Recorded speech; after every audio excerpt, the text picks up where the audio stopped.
Setelah 2 hari 2 malam terbang, Chen Ping merasa sedikit lelah. Tubuh itu jatuh kembali ke tanah dan mulai mengisi kembali kekuatan spiritual di dalam tubuh.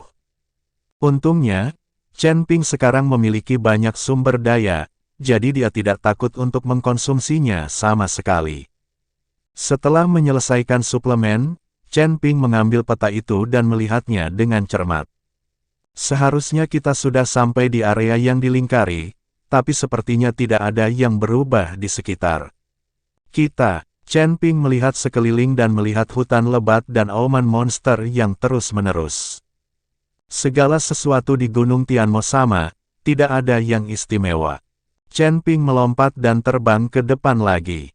Tetapi saat ini, Chen Ping tidak menyadari bahwa di dalam kehampaan, ada penghalang yang tampaknya tidak ada, yang menyatu dengan lingkungan sekitar dan tidak dapat dilihat sama sekali. Tubuh Chen Ping melewati penghalang, dan tidak ada yang aneh sama sekali. Namun ketika Chen Ping melewati penghalang, tubuhnya tiba-tiba jatuh, dan kemudian area sekitarnya berubah menjadi ruang gelap. Chen Ping mengerutkan kening dan mundur dengan cepat. Dia tidak tahu kemana dia masuk secara tidak sengaja, jadi dia harus segera keluar. Tapi Chen Ping mundur untuk waktu yang lama dan menemukan bahwa sekelilingnya masih gelap dan tidak ada perubahan sama sekali. Chen Ping berhenti, menstabilkan tubuhnya, dan mengatur pernapasannya untuk mencegah dirinya gugup. Kemudian Chen Ping melihat sekeliling, dan dunia diselimuti suasana gelap, tanpa referensi sama sekali. Chen Ping tidak bisa lagi menentukan arahnya saat ini. Dia juga tidak tahu di mana dia berada. Apakah ini ruang asing? Untungnya, saya memiliki mata Tianming. Jika tidak, saya tidak akan dapat melihat apapun. Saat Chen Ping berbicara, dahinya bersinar terang, dan dia memiliki mata ekstra. Mata Tianming terbuka dan Chen Ping melihat sekeliling. Saat ini, Chen Ping sedikit panik, karena setelah membuka mata Tianming, dia masih tidak dapat melihat apapun, dan sekelilingnya masih gelap. Apa? Tempat apa ini? Kenapa aku tidak bisa melihat apa-apa? Chen Ping melihat sekeliling dengan mata Tianmingnya, dan pada saat yang sama, kesadarannya terus menyebar ke sekeliling. Dia berharap bisa merasakan sesuatu dengan kesadaran spiritualnya. Biarpun kamu bisa merasakan monster, namun kesadaran Chen Ping telah menyebar hingga batasnya, dan dia masih tidak dapat merasakan apapun, seolah-olah hanya Chen Ping yang ada di dunia ini. Ini seperti era ketika kekacauan pertama kali muncul dan langit dan bumi menyatu menjadi satu. Chen Ping menenangkan diri sejenak, lalu menstabilkan diri, lalu menemukan arah yang benar dan berjalan maju. Di ruang gelap ini, ada keheningan di sekeliling. Yang bisa didengar Chen Ping hanyalah langkah kakinya sendiri dan suara detak jantungnya. Chen Ping terus berjalan seperti ini, seolah ruang ini tidak akan pernah berakhir. Setelah berjalan hampir 1 jam, Chen Ping berhenti. Karena dia tahu jika dia terus seperti ini, tidak akan ada akhir sama sekali.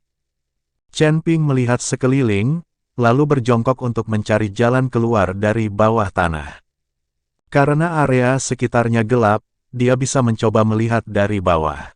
Ketika Chen Ping berjongkok dan memeriksa tanah, dia terkejut menemukan bahwa tidak ada satu pun jejak kaki tertinggal di bawah kakinya. Secara logika, Chen Ping seharusnya meninggalkan serangkaian jejak kaki yang dalam di sepanjang jalan, tetapi kali ini, Chen Ping menemukan bahwa tidak ada jejak kaki di tanah. Chen Ping sedikit terkejut dengan penemuan ini, dan kemudian dia menginjaknya dengan keras, dan jejak kaki sedalam 0,5 meter muncul. Tapi sesuatu yang aneh terjadi. Jejak kaki sedalam 0,5 meter itu perlahan menghilang di depan mata Chen Ping. Melihat pemandangan ini, Chen Ping menarik nafas dalam-dalam dan mencibir. Ternyata ada yang mengatur formasi hantu, yang bisa membuatku jatuh ke dalam formasi hantu tanpa menyadarinya. Sepertinya orang yang mengatur formasi itu cukup bagus. Chen Ping mengeluarkan pedang pembunuh naga dan kemudian menusuk tanah secara tiba-tiba. Karena seseorang ingin menjebaknya dengan formasi hantu, Chen Ping harus menggunakan kekuatannya untuk menghancurkan formasi tersebut dan membiarkan orang yang menyiapkan formasi tersebut memperhatikan dengan baik. Pedang pembunuh naga langsung tenggelam ke dalam tanah, dan kemudian Chen Ping mengangkatnya dengan kuat, langsung membuat jurang yang dalam di tanah. Dia ingin melihat apakah formasi hantu ini dapat terus memulihkan jurang ini. Tapi saat Chen Ping menggunakan pedang pembunuh naganya dengan keras, aliran cairan tiba-tiba menyembur keluar dari tanah. Chen Ping buru-buru mundur untuk menghindari cipratan. Tetapi ketika cairan itu jatuh, Chen Ping terkejut saat mengetahui bahwa cairan itu sebenarnya adalah darah. Darah merah sangat mencolok di ruang abu-abu ini, dan juga mengeluarkan bau darah. Saat ini, Chen Ping sedikit bingung. Dia tidak mengerti bahwa dia baru saja menusuk tanah dengan pedang. Mungkinkah itu? Mata Chen Ping tiba-tiba melebar. Pada saat ini, Chen Ping sebenarnya mendapat ide aneh. Dia tidak berada di darat sekarang, tetapi di tubuh monster-monster, dan monster-monster ini sangat besar. Tusukan pedang Chen Ping barusan pasti menembus kulit monster itu, sehingga darah muncrat. Memikirkan hal ini, Chen Ping melompat dengan tergesa-gesa, tidak berani berdiri di tanah dengan kakinya. Jika memang ada monster besar di bawah kakinya, Chen Ping tidak percaya betapa besarnya monster itu. Tetapi ketika Chen Ping melayang di udara, dia tiba-tiba merasa tubuhnya sangat lemah, seolah-olah dia tidak berdaya. Apa yang terjadi? Kamu jelas baru saja menambahkannya. Chen Ping sedikit terkejut dan tidak mengerti bagaimana energi spiritual dalam tubuhnya dapat dikonsumsi begitu cepat. Chen Ping buru-buru menjalankan teknik kondensasi jantung, berharap dapat memulihkan kekuatan spiritualnya, lagi pula, dia sekarang memiliki banyak sumber daya. Tetapi ketika teknik kondensasi jantung sedang beroperasi, anehnya Chen Ping menemukan bahwa dia tidak dapat mengisi kembali sedikit pun energi spiritualnya. Entah itu batu roh, rumput peri, atau ramuan binatang lainnya, benda-benda ini tidak dapat diserap.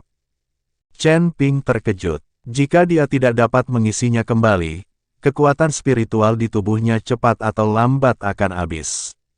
Belum lagi terbang, dia akan kelelahan bahkan jika dia sedang berjalan. Chen Ping tidak berani terbang, tetapi langsung jatuh ke tanah. Terlepas dari apakah ada monster di bawah kakinya, dia hanya bisa berjalan, karena terbang menghabiskan terlalu banyak kekuatan spiritual. Sepertinya kita masih perlu menemukan mata formasi untuk memecahkannya. Chen Ping sekarang tidak berani menggunakan kekuatan spiritualnya sesuka hati, apalagi menghancurkan formasi dengan kekerasan. Sepertinya kita masih perlu menemukan mata formasi untuk memecahkannya. Chen Ping sekarang tidak berani menggunakan kekuatan spiritualnya sesuka hati, apalagi menghancurkan formasi dengan kekerasan. Chen Ping memegang pedang pembunuh naga di tangannya, lalu berjalan maju selangkah demi selangkah selama tidak ada bahaya. Chen Ping akan berusaha untuk tidak menggunakan kekuatan spiritual di tubuhnya. Saya tidak tahu sudah berapa lama saya berjalan, tetapi Chen Ping tidak lagi memiliki konsep ruang dan waktu. Saat ini, Chen Ping tidak berani menyebarkan kesadarannya sesuka hati, dan berjalan perlahan seperti orang biasa. Chen Ping mengambil setiap langkah yang diambilnya dengan sangat hati-hati, karena takut mengganggu monster di bawah kakinya. Jika monster di bawah kakinya bangun, bukankah dia sudah mati? Nak, jangan hati-hati, kamu bukanlah monster di bawah kakimu. Pada saat ini, perkataan Raja Iblis Ciyun terdengar. Chen Ping mengabaikan Raja Iblis Ciyun, seolah Raja Iblis Ciyun tidak ada dan tidak berbicara dengannya. Brengsek, nak, kamu benar-benar mengabaikanku. Maka aku tidak akan mengabaikanmu lagi. Raja Iblis Ciyun tiba-tiba menjadi marah saat melihat Chen Ping mengabaikannya. Namun, Chen Ping masih berjalan maju selangkah demi selangkah, dengan ekspresi sangat lelah di wajahnya. Setelah berjalan beberapa jarak, lingkungan sekitar masih sangat gelap, tetapi di depan Chen Ping, ada cahaya terang. Cahaya terang ini seperti cahaya lilin di malam yang gelap, membawa harapan bagi orang-orang. Chen Ping tertawa dan berjalan cepat menuju cahaya. Segera sebuah istana muncul di depan Chen Ping. Istana itu sangat megah dan tampak sangat megah. Dan cahaya itu datang dari istana. Chen Ping masuk ke dalam istana, dan setelah melihat sekeliling, terus berjalan lebih jauh ke dalam istana. Cahayanya ada di aula tengah istana. Meski pintu dan jendela di sekelilingnya tertutup rapat, cahayanya sepertinya mampu menembus segalanya. Chen Ping langsung membuka pintu aula dan masuk. Di tengah aula, ada kandil dengan lilin menyala di atas kandil. Cahaya yang dipancarkan lilin seperti itu dapat dilihat oleh Chen Ping dari jarak jauh, dan dapat menembus rumah satu persatu. Namun, Chen Ping sepertinya tidak menyadari sesuatu yang aneh saat ini dan berjalan menuju cahaya lilin. Apakah ada orang di sana? Apakah ada orang di sini? Chen Ping berteriak sambil berjalan. Karena ada cahaya lilin, pasti ada seseorang di sini. Tidak ada seorang pun di sini kecuali dirimu sendiri. Saat ini, suara lama datang dari segala arah di aula. Chen Ping berhenti, melihat sekeliling, dan kemudian bertanya, bukankah kamu manusia? Jika kamu bukan manusia, bagaimana kamu bisa mengucapkan kata-kata manusia? Pihak lain jelas tertegun sejenak, lalu tertawa, saya bukan manusia, saya dewa, dewa yang mengendalikan hidup dan mati Anda. Setelah Anda sampai di sini, saya akan mengendalikan hidup dan mati Anda. Setelah kata-kata itu jatuh, nafas tiba-tiba muncul di sekitar aula, dan kemudian melangkah maju untuk membungkus Chen Ping, menyebabkan Chen Ping berjuang mati-matian, dan kekuatan spiritual di tubuhnya terus dikonsumsi. Tampaknya lawannya tidak ingin membunuh Chen Ping, tetapi ingin menghabiskan kekuatan spiritual Chen Ping sehingga Chen Ping pada akhirnya akan kehilangan kemampuan untuk melawan. Biarkan aku pergi, siapa kamu?